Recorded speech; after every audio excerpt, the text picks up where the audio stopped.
The cutest new creature to land an arc is here, the Tidepup. This adorable little guy has a face everyone can love and is incredibly useful too. Today, I'm going to tell you the best and easiest way to get your hands on them, how to use them, and how to make even more of them. So hit the like button, subscribe if you're new here, and let's dive into taming the Tidepup. The first thing you need to know is that the Tidepup is only available if you have the Tides of Fortune DLC. They spawn on Genesis, and they pretty much spawn on the majority of the islands in the ocean biome. And as you can see here, I'm actually using a mod called Dino Finder to see where they spawn. They can probably spawn on more islands than what you see on my screen. In fact, the island I use in this guide video is actually not even showing Tidepups on the screen, even though they are definitely here, and I definitely found them on my community server as well. What I have noticed is that they don't really seem to like ocean beaches. However, they do prefer tidal pools or inlets. So don't expect to find them on the beach, but somewhere a little bit more sheltered and safe. The second thing you need to know is what you're going to need to tame them. Their preferred food is regular kibble, followed by mutton and prime meat. For my taming method, you actually need only one other thing, a campfire. However, if you don't want to use this method, you can bring along one of your tames and a weapon. So how do you tame a Tidepup?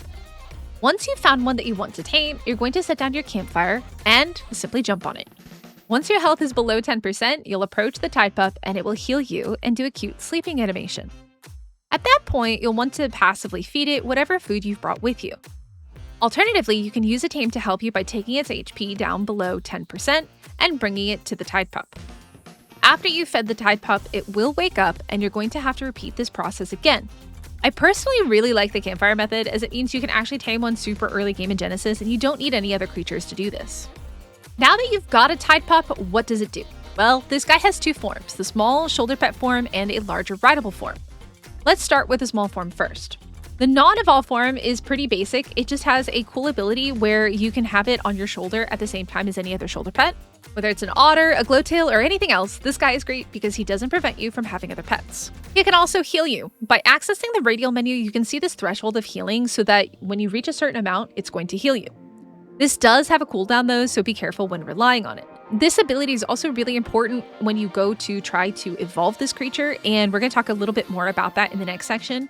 I strongly encourage you to keep it on 50. This seems to be the best way to get it to heal you more proactively. So now how do you turn it into its larger rideable form? Well, it's got to heal you. That seems to be quite the theme with this guy. He's mostly just a healer. On the right side of your screen, you're going to see a special icon. You can also see this by accessing the radial menu when it is on the ground. Every time you take damage, it will count towards this meter, and you'll need it to get to 100% before it will become full and able to evolve. Having spent quite a lot of time playing around with this and testing some different things, I've discovered that having it set to the lowest heal setting of 50 is ideal and works the best. When you take damage, you're going to want to make sure that you get to the 50 mark, and that's when it will heal you. It will also take several repetitions before it gives you the increased percentage, and unfortunately, this can be very, very, very time consuming. I did the majority of this on 3 times speed, and it took me about an hour to get this guy to 100%. Now, you can see that that takes quite a while to get to 100%. 3 times speed, just sitting here, jumping on a fire, taking damage, getting healed, waiting for the timer to go down, and repeating the process. When you go to jump on the fire, it actually takes about 4 or 5 times before it gives you that increased percentage on the right-hand side, and it goes up by 2.5% each time. So you're going to have to basically get on the fire a lot in order to do this. Now, if you want to passively do this while you're just out and about, existing in the world, taking damage, fighting things and stuff like that, it'll obviously take a lot longer. So yeah, I don't know. I think that this kind of needs to be reduced a little bit because it seems incredibly tedious just to turn it into its either small evolved form or its large evolved form, which we're going to talk about next. One thing that I did notice is that when you set the threshold to 100 or higher, it doesn't actually seem to work.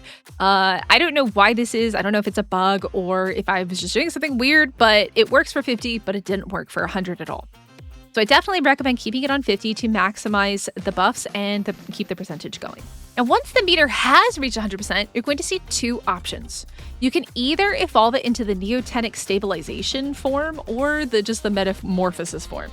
The neotenic stabilization is where you keep it in its small form. And when you evolve it into this, it basically gives you extra increased health recovery and reduced oxygen consumption in the water. This is a pretty nice buff for your little guy to stay super useful on your shoulder. On the alternative side, you have the Metamorphosis. This is the second option, and it will turn your Tidepup into its larger, rideable form. The saddle for this creature is unlocked at level 36, and it is crafted at the smithy. Keep in mind that the evolution is permanent, so choose wisely which one you want to turn your Tidepup into because you can't undo it. Now, what abilities does the evolved Tidepup have? It has a regular melee attack with left click. It also has like this lunge attack while holding space, and space can also allow it to jump, which is pretty cool.